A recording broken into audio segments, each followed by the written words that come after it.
कुठून आलात आपण? आम्ही उपरीवरून आलोय. हो. ह्याच्या आधी एकदा येऊन गेलो होतो, त्यावेळेस आम्हाला ही रेड्या पटल्या होत्या. हां. मग पाटलांशी संपर्क करून हे आम्ही दोन्ही रेडे घेतलेत, आम्हाला आवडल्या म्हणून. हो. भैया तुमचं नाव सांगा.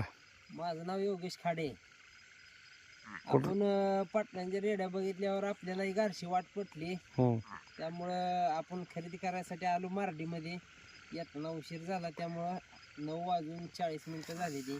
आणि व्यवहार आपला मोबाईलवर बसून झाला का तिथं?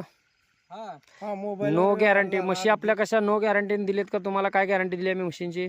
नाही गॅरंटी आहे, फुल गॅरंटी आहे. पण तुमचा स्वभाव आम्हाला माहित आहे, तुमच्यावर आमचा विश्वास होता म्हणून आम्ही फोनवरूनच म्हशी आधी ठरवल्या आणि मग इथपर्यंत आलो. ठीक आहे.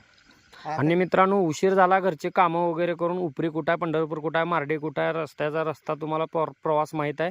लांबून आलेत, उशीर झालाय. सध्या 9 साडेनऊ वाजलेत. 98 किलोमीटर आहे यायचं. हां.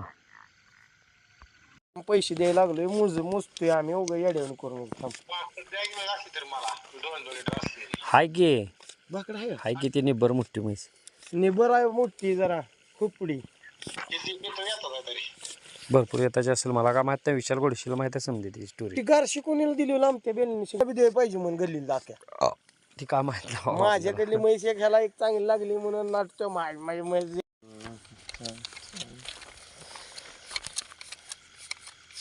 इकडं बघ. बस पैसे देऊन योगेश पहलवान नीट बांधले का? पैसे देऊन म्हशी घरी न्यायला लागलो. मला कार बापा दिसल ते रेड्या गाडीत भरल्यावर.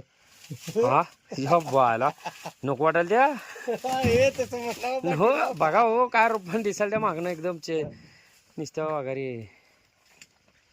कधी बी आणा तुम्हाला पाहिजे ते. हे नाही हो बाबा, मी एकदा विकली की विषय मिटला. मी परत माघारी घ्यायचं नाव बी काढत नसतो. वस्त्र टाकायचे. चला.